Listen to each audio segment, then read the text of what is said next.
ನಮಸ್ಕಾರ ಎಲ್ರಿಗೂ simple wellness YouTube ಚಾನೆಲ್ಗೆ ಸ್ವಾಗತ. ಇವತ್ತಿನ ವಿಡಿಯೋದಲ್ಲಿ ಪಾಲಕ್ ಸೊಪ್ಪನ್ನ ಯೂಸ್ ಮಾಡಿಕೊಂಡು ಚಿಲ್ಲಿ ಚಿಕನನ್ನು ಹೇಗೆ ಮಾಡೋದು ಅಂತ ನೋಡೋಣ. ಮೊದಲನೇದಾಗಿ ಒಂದು ಪಾತ್ರೆಯಲ್ಲಿ ನಾನು 1 kg ಆಗೋಷ್ಟು ಚಿಕನ್ನ ತೊಳೆದು ಇಟ್ಕೊಂಡಿದ್ದೀನಿ. ಈಗ 1 ಸ್ಪೂನ್ ಸಾಲ್ಟನ್ನು ಆ್ಯಡ್ ಮಾಡ್ಕೊತಾ ಇದ್ದೀನಿ. 1 ಸ್ಪೂನ್ ಅಚ್ಕಾರದ ಪುಡಿನ ಆ್ಯಡ್ ಮಾಡ್ಕೊತಾ ಇದ್ದೀನಿ. ಸ್ವಲ್ಪ ಅರಿಶಿನ ಹಾಕ್ಕೊತಾ ಇದ್ದೀನಿ.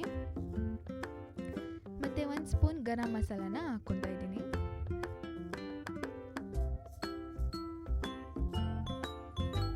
ಅರ್ಧ ಸ್ಪೂನ್ ಶುಂಠಿ ಬೆಳ್ಳುಳ್ಳಿ ಪೇಸ್ಟ್ನ ಹಾಕ್ಕೊಬೇಕು.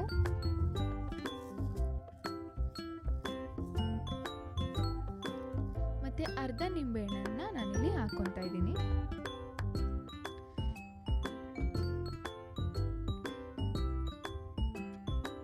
ಇದಾದ್ಮೇಲೆ ನಾನು ಅರ್ಧ ಕಪ್ ಆಗೋಷ್ಟು ಮೊಸರನ್ನ ತಗೊಂಡು ಅದನ್ನು ಸಹ ಆ್ಯಡ್ ಮಾಡ್ಕೊತಾ ಇದ್ದೀನಿ. ಇದೆಲ್ಲ ಹಾಕೊಂಡಾದ್ಮೇಲೆ ಇದನ್ನ ಚೆನ್ನಾಗಿ ಕಲಿಸ್ಬೇಕಾಗುತ್ತೆ.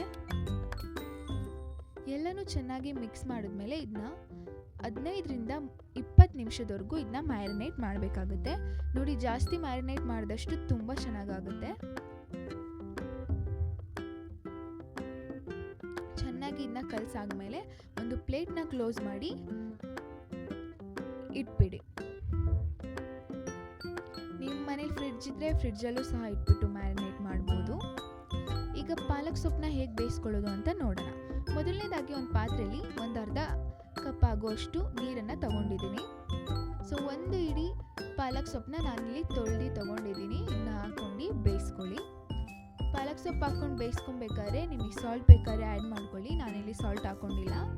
ನೋಡಿ, ಸೊಪ್ಪು ಬೇಗ ಬೆಂದೋಗ್ಬಿಡುತ್ತೆ. ನಿಮಗೆ ಜಾಸ್ತಿ ಪಾಲಕ್ ಸೊಪ್ಪು ಬೇಕಂದರೆ ಜಾಸ್ತಿ ಹಾಕ್ಕೊಳ್ಳಿ, ಯಾಕಂದರೆ ಬೆಂದಾದ್ಮೇಲೆ ಸೊಪ್ಪು ಕಮ್ಮಿ ಆಗುತ್ತೆ. ನೆಕ್ಸ್ಟು ನಾನು ಬೆಂದಿರೋ ಸೊಪ್ಪನ್ನ ಒಂದು ಪಾತ್ರೆಯಲ್ಲಿ ತಣ್ಣೀರನ್ನು ತಗೊಂಡು ಅದರೊಳಗೆ ಹಾಕ್ಕೊತಾ ಇದ್ದೀನಿ. ಹೀಗೆ ಯಾಕೆ ಮಾಡ್ತಿರೋದು ಅಂದರೆ ಸೊಪ್ಪು ಬೇಗ ತಣ್ಣಗಾಗಲಿ ಅಂತ. ಸೊ ಬೇಗ ತಣ್ಣಗಾದರೆ ಬೇಗ ನಾವು ಇದನ್ನ ರುಬ್ಕೊಬೋದು. ಈಗ ಬೆಂದಿರೋ ಸೊಪ್ಪನ್ನ ಒಂದು ಮಿಕ್ಸರ್ಗೆ ತಗೊಂಡು ಹಾಕ್ಕೊಂಡಿದ್ದೀನಿ. ಮತ್ತು 1 ಕಟ್ ಕೊತ್ತಂಬರಿ ಸೊಪ್ಪನ್ನ ನಾನಿಲ್ಲಿ ತಗೊತಾ ಇದ್ದೀನಿ. ಮತ್ತು 1-2 ಕಡ್ಡಿ ಪುದೀನ ಸೊಪ್ಪನ್ನು ಸಹ ನಾನಿಲ್ಲಿ ತಗೊಂಡಿದ್ದೀನಿ. 4ರಿಂದ 5 ಗ್ರೀನ್ ಚಿಲ್ಲಿಯನ್ನು ತಗೊಂಡಿದ್ದೀನಿ. ಮತ್ತು 6ರಿಂದ 7 ಗೋಡಂಬಿಯನ್ನು ಸಹ ತಗೊಂಡು ಇದನ್ನ ಕ್ಲೀನ್ ಪೇಸ್ಟ್ ಮಾಡಬೇಕು. ಸೊ ಹಿಂಗಾದ್ರೆ ಮಸಾಲೆ ರೆಡಿ ಆಗುತ್ತೆ. ಈಗ ಒಂದು ಪಾತ್ರೆಯನ್ನು ತಗೊಂಡು ಒಂದು ಸ್ವಲ್ಪ ಎಣ್ಣೆಯನ್ನು ನಾನಿಲ್ಲಿ ಹಾಕ್ಕೊತಾ ಇದ್ದೀನಿ.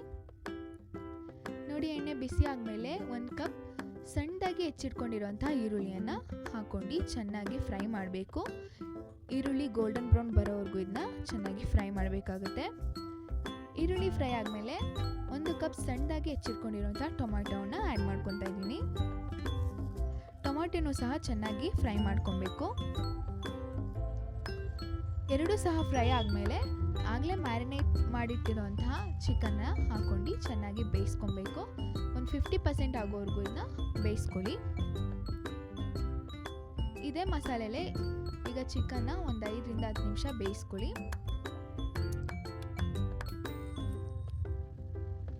ಒಂದು 5ರಿಂದ 10 ನಿಮಿಷ ಚಿಕನ್ ಬೆಂದಮೇಲೆ ನಾವು ಇದಕ್ಕೆ ಆಗಲೇ ರುಬ್ಬಿಟ್ಕೊಂಡಿರುವಂತಹ ಮಸಾಲೆಯನ್ನು ಹಾಕೊಬೇಕು.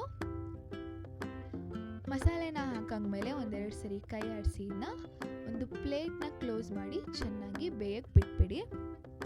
ಜಾಸ್ತಿ ಇರೋ ಮಸಾಲೆ ಕಮ್ಮಿ ಆಗೋವರೆಗೂ ಇದನ್ನ ಬೇಯಿಸ್ಬೇಕಾಗುತ್ತೆ. ಸೊ ಚೆನ್ನಾಗಿ ಇದು ಬೇಯಬೇಕು. ಇವಾಗ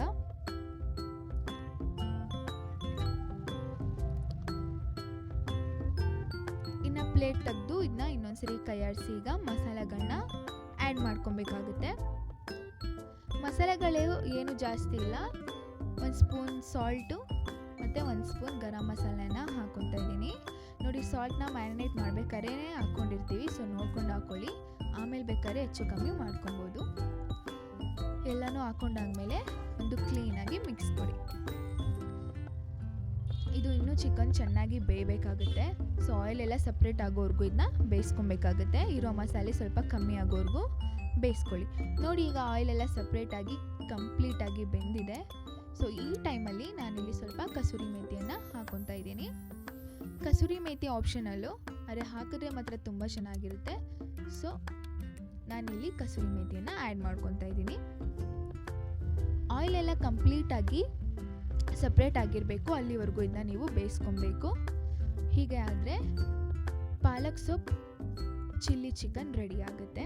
ಸೊ ಮನೇಲಿ ಎಲ್ಲರೂ ಇಷ್ಟಪಟ್ಟು ತಿಂತಾರೆ, ತುಂಬಾ ಚೆನ್ನಾಗಿರುತ್ತೆ, ಮಕ್ಕಳೆಲ್ಲ ತುಂಬ ಇಷ್ಟಪಟ್ಟು ತಿಂತಾರೆ. ನೀವು ಒಂದ್ಸರಿ ಟ್ರೈ ಮಾಡಿ ಹೇಗೆ ಬಂತು ಅಂತ ತಿಳಿಸ್ಕೊಡಿ. ವಿಡಿಯೋ ಇಷ್ಟ ಆದರೆ ಲೈಕ್ ಮಾಡಿ, ಚಾನಲ್ನ ಸಬ್ಸ್ಕ್ರೈಬ್ ಮಾಡ್ಕೊಳ್ಳಿ ಹಾಗೂ ಹೇಗೆ ಬಂತು ಅಂತ ಕಮೆಂಟಲ್ಲಿ ತಿಳಿಸ್ಕೊಡಿ. ಧನ್ಯವಾದಗಳು.